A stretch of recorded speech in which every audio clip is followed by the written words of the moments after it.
ko'ngildan tabrik etamiz Shoshlangan bayramimiz bilan. Zo'r rahmat.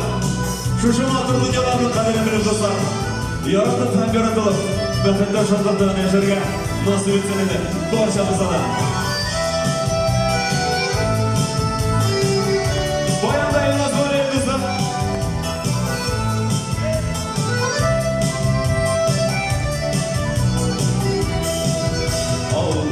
Iken, ey aziz iken, kudakli iken.